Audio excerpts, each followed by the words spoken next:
Okay, so this is our finished quilted mini quilt from last night. What I'm going to do is go ahead and square this up a little bit.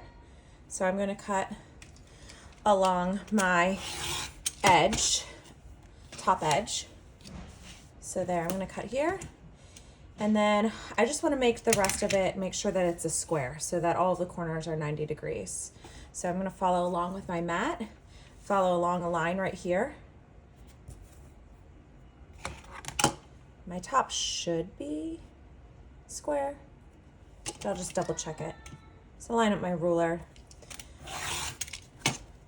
along the same bottom edge, and I could spin the mat and everything, but mine does not spin around.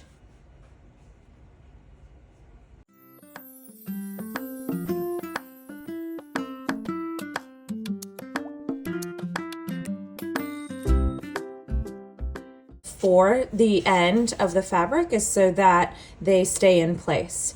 If you don't, then you might have a loose thread. So here's one spot where I cut over that. That's okay. What you can do is take your machine, your sewing machine, and do a stitch along the edges here, about 1/8 of an inch from the edge, and that'll hold all of your hand quilting stitches in place. Okay, so here's my fabric, my mini quilt. My stitch width is going to be about 1.9 so that I can really make sure that the stitches, the hand quilting stitches that I have, if there are any that are loose that don't have a knot, that they really will stay in place. So here we go. I'm going to move my needle over slightly so that I'm really getting up as close as I can to the edge.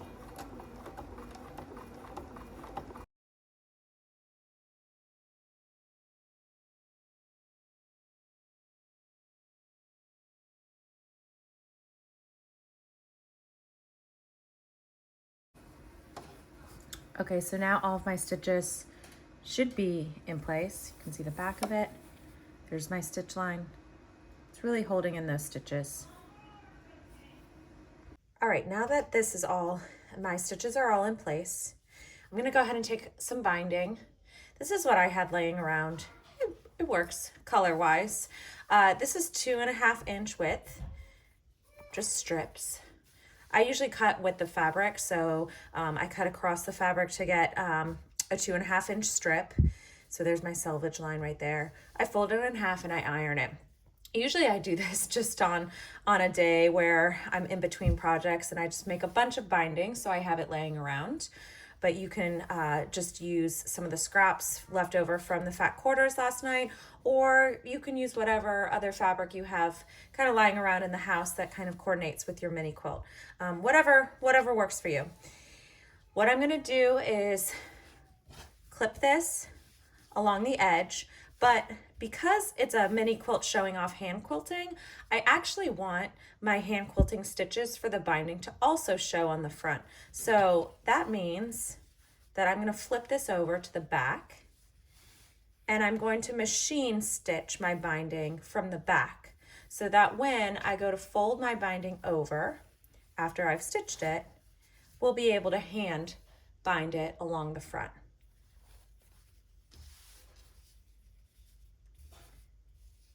I'm going to line up my binding to go along the entire edge of one side.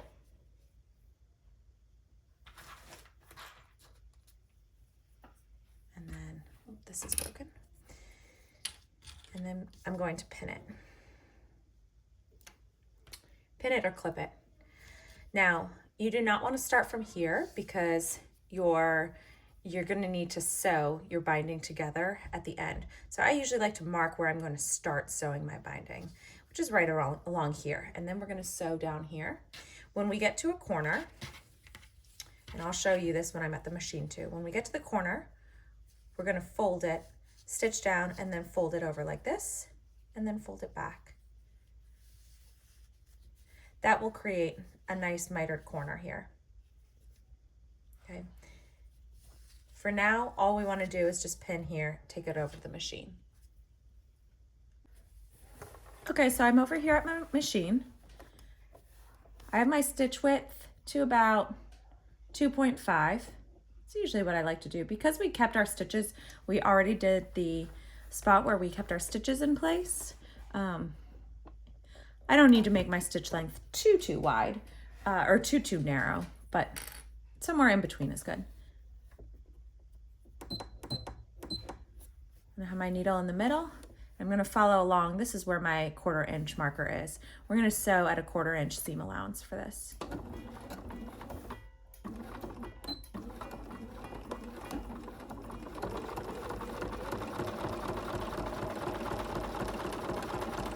When I get to the corner, I'm going to stop about a 1/4 inch away from the edge of my mini quilt. So here's my edge. I'm going to stop about here.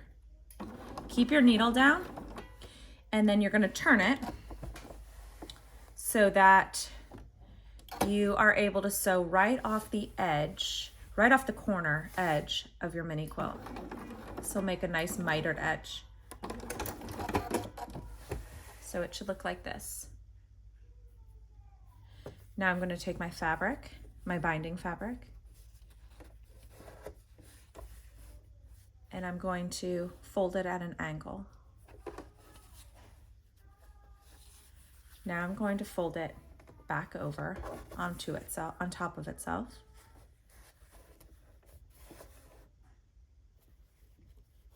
This is what the other side looks like. Flip it over here. Now I'm going to turn it 90 degrees.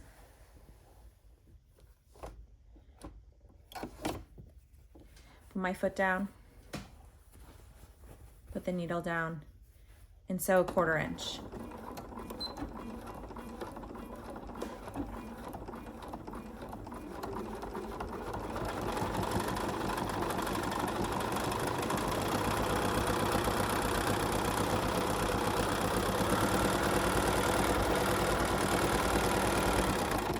Again, stop a 1/4 inch before, turn it 45 degrees, sew off the edge, off the corner. Looks like that. I'm gonna make an angle right here, crease, fold over, and crease. Turn 90 degrees, and sew.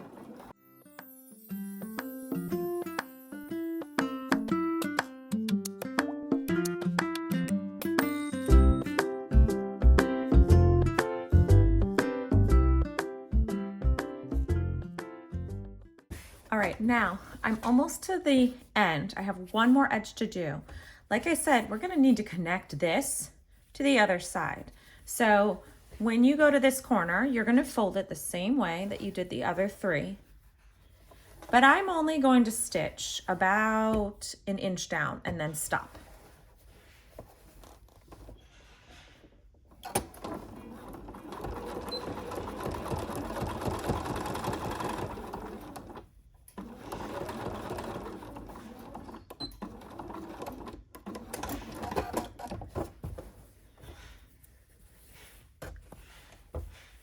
Okay, yours will look a little bit like this.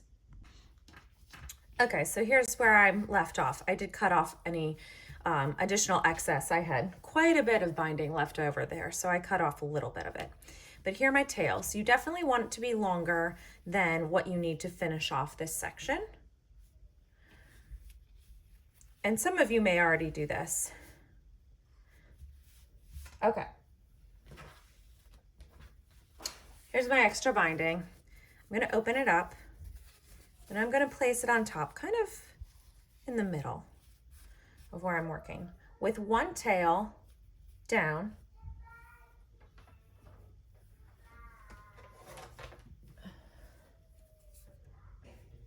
I'm going to cut the binding edge right here. Now I'm going to take the other side of the binding, lay it on top, make sure there are no bubbles, and then I'm going to take that top tail and I'm just going to cut it on the opposite side of this marker right here.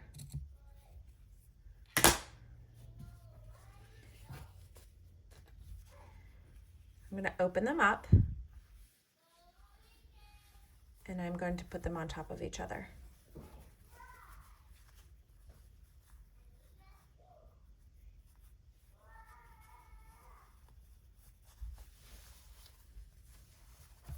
Because it's a mini quilt, it is going to be a little bit narrower than you're used to working with a regular quilt.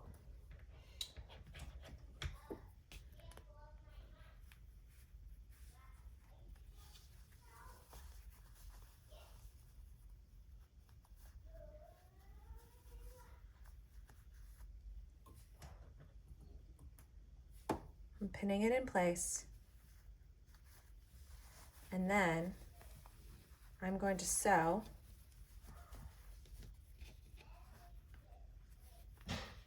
from corner to corner here. Okay, it's important that you form a triangle here with the point. If you do it the wrong way, if you sew from this point down, you'll have your binding crooked. So make sure you sew this way along here. I'm going to do my best to show you this part, but it's pretty tiny, so bear with me.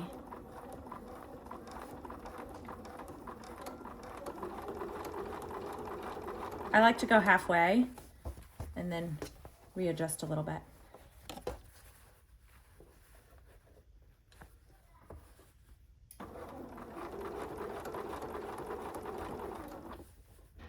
And then I'm sewing right to this point right here.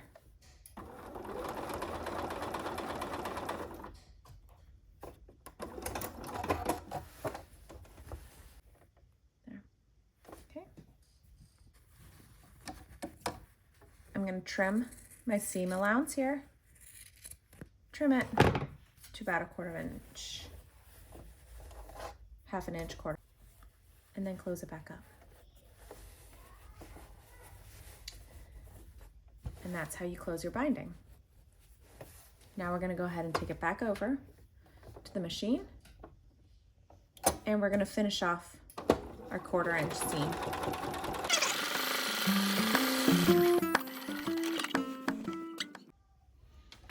All right, so here we go. Remember, this is the back.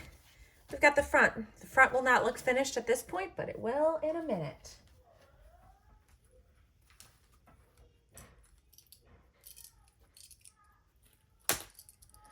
All right, I've got some wonder clips here.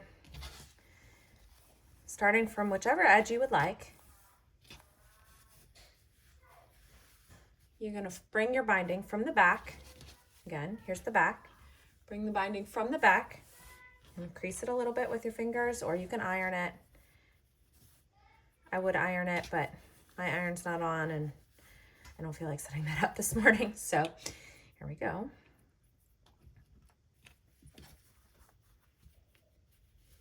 And then you'll clip it. Clip it or pin it, you can do whatever. When you get to a corner, you are going to fold it like that. So crease it out like this, and then bring it back over and place it down.